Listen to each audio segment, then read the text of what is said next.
Olá, querido amigo, querida amiga. Que bom que você está aqui no meu canal. Que Deus possa abençoar você, cuidar de você.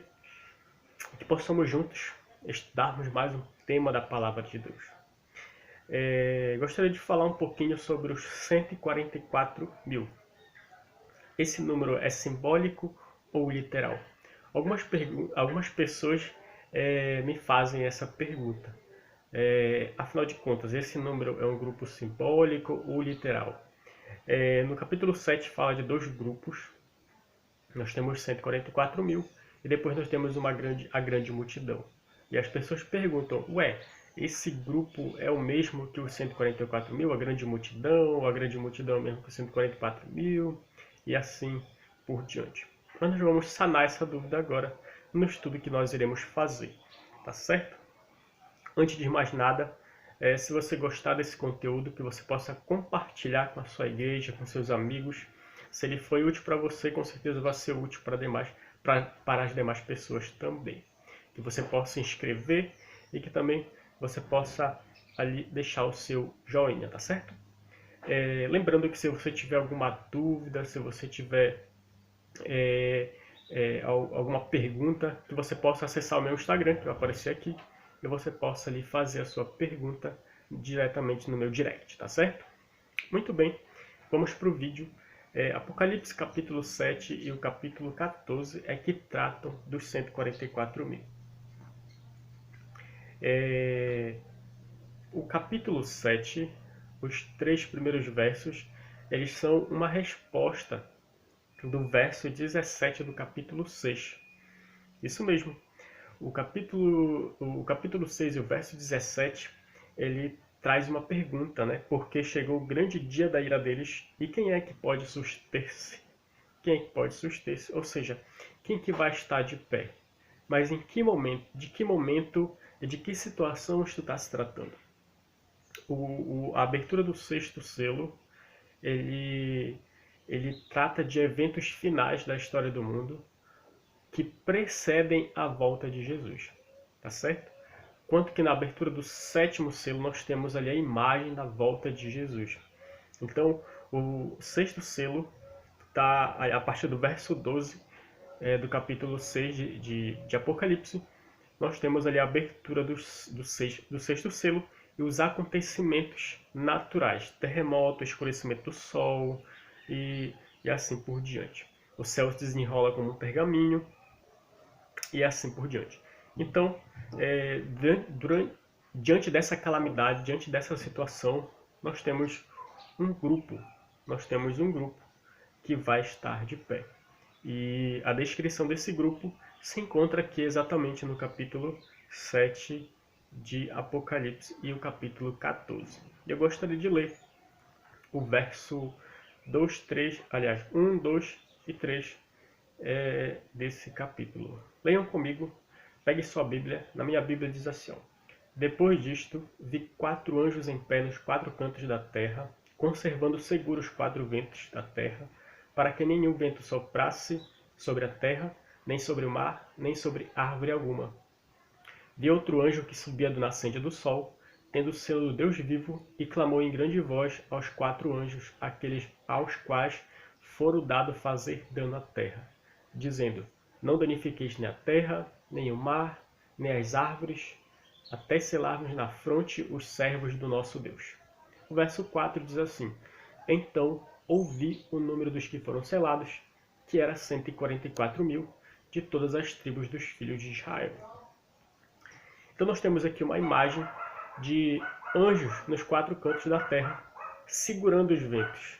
Em profecia, de acordo com Jeremias 51, do verso 1 a 5, a gente descobre que os ventos ali que os anjos estão segurando, eles se referem a calamidades, eles se referem a guerras, poderes bélicos, conflitando a nível global, a nível mundial.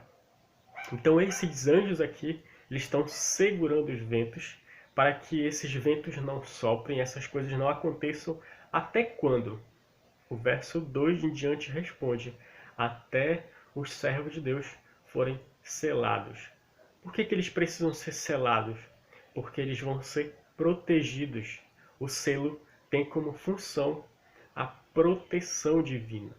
Quando a gente vai ali para Êxodo, nós temos o povo de Israel se libertando do cativeiro egípcio e tendo como última praga a morte de todos os primogênitos. Mas antes disso, Deus havia dado ordem para que eles matassem um cordeiro e passassem o sangue do cordeiro nos umbrais das portas.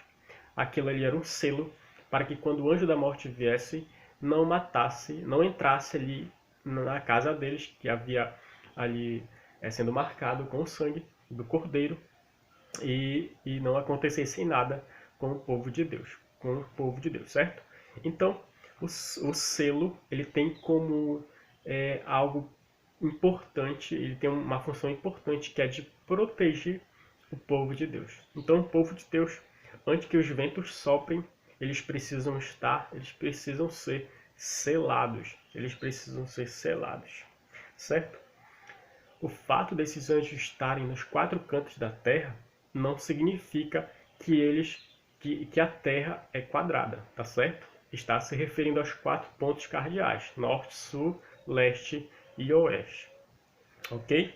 Então, observe que o verso 4 fala desse número, fala desse povo, que o povo é os 144 mil de todas as tribos de Israel. A partir do verso 5 ao verso 8, nós temos a descrição dessas tribos, certo? A descrição dessas tribos. E aqui a gente já pode notar algumas coisas importantes que eu vou frisar um pouquinho depois, certo? Então, essa linguagem aqui é uma linguagem de batalha. Isso quer dizer que esse povo ele vai para uma batalha, ele vai para uma guerra, certo? Ele vai para uma guerra. Assim como o povo de Israel lá no princípio, lá em Juízes, lá em Deuteronômio, eles iam em quantidades de mil, e assim também o povo de Deus nos últimos dias vão exatamente nessa quantidade, certo? Então 1000 é um número de batalha, é exatamente dessa forma que o povo de Israel ia para a batalha, certo? Então, esse daqui é um número de guerra, é um número referente à batalha, a conflitos. E esse povo aqui, antes de ir para essa guerra espiritual, né, para essa guerra ideológica, eles precisam estar selados por Deus. Entendido isso, nós vamos fazer que é importante fazermos algumas perguntas e considerações. Será que só os 144 mil eles serão salvos? E esse número é literal ou simbólico? Olha só, o verso 9 desse capítulo, ele diz exatamente assim para nós. Depois destas coisas, vi e eis grande multidão, que ninguém podia enumerar, de todas as nações, tribos, povos e línguas, em pé diante do trono e diante do Cordeiro, vestido de vestiduras brancas, com palma nas mãos.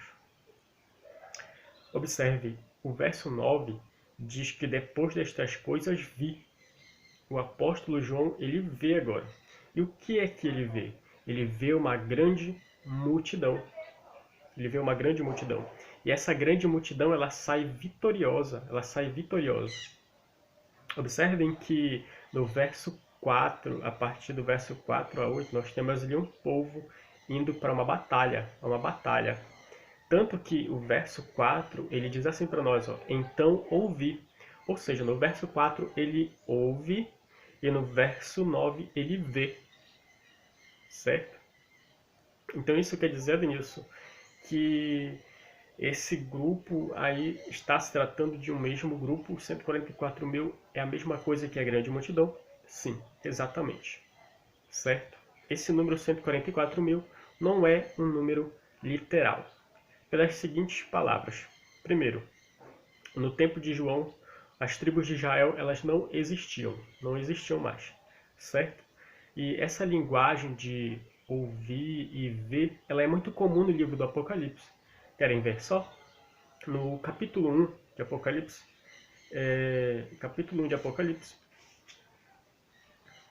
verso 12,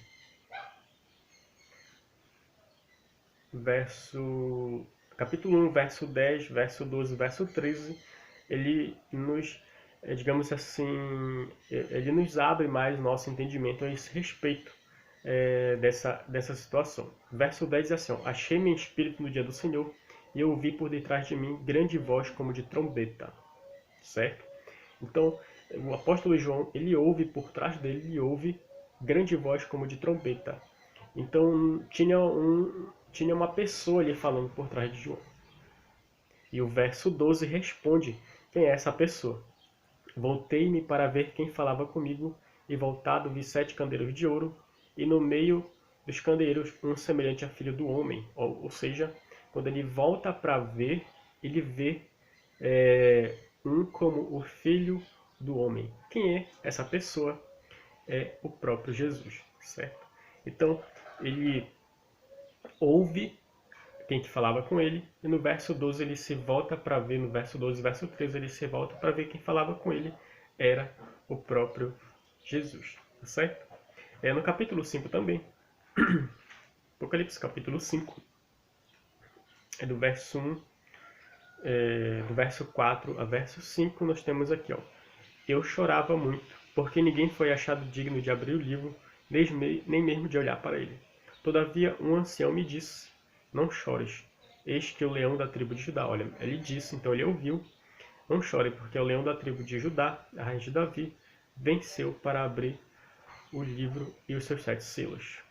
Observe, ele ouviu que um leão da tribo de Judá estava ali, abriria os selos. Então vi, olha só o verso 6, então vi.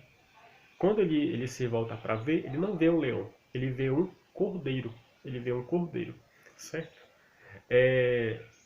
São situações, digamos assim, são análises, digamos assim, semelhantes, dado a um ser apenas, certo?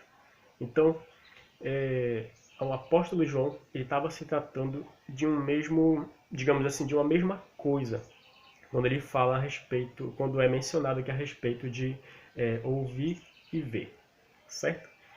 Entendido isso, aqui no capítulo 14 agora, que também trata desse assunto, capítulo 14, que trata desse assunto, nos dá margem também para entendermos que esse número ele não é literal, ele é simbólico, certo? O verso 1 do capítulo 14, ele diz assim, ó, olhei e eis o cordeiro em pé sobre o monte Sião, e com ele os 144.000, tendo na fronte escrito o seu nome e o nome de seu pai, certo? Então nós temos aqui os 144.000 selados, certo? Selados. O fato de eles terem um nome escrito na fronte, isso significa que eles vão refletir o caráter de Deus e o caráter de Jesus, certo? Eles vão refletir o caráter do Filho e o caráter do Pai. E o verso 3, aliás, o verso 4, ele diz assim, ó, são estes os que não se macularam com mulheres, porque são castos. Será que isso quer dizer que eles nunca tiveram relações sexuais, nunca tiveram família, nunca tiveram filhos? Não, nada disso. Como eu disse para vocês, é uma linguagem simbólica, certo? Mulher em profecia significa igreja, certo? Então eles não se misturaram com doutrinas falsas de igrejas, falsas depois que eles se converteram, certo? Eles não apostataram da fé. Então, queridos, o grupo que a partir do verso 1 a 8 se encontrava militante, o verso 9 e o capítulo 14 descreve agora um grupo triunfante. São grupos distintos? Não, é o mesmo grupo, é o mesmo grupo. Queridos, esse grupo eles estarão diante do Cordeiro. Se eu e você estivermos vivos por ocasião da volta de Cristo, nós nos encontraremos em pé entre os 144 mil. Queridos, Jesus ele breve voltará. Jesus ele breve voltará.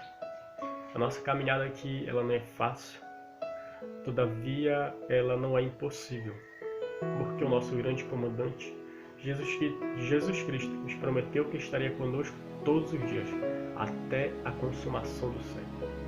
Que você possa confiar nessa promessa, que você possa confiar nessa esperança, que Deus possa cuidar de você e que Deus possa te dar força para permanecer firme na fé,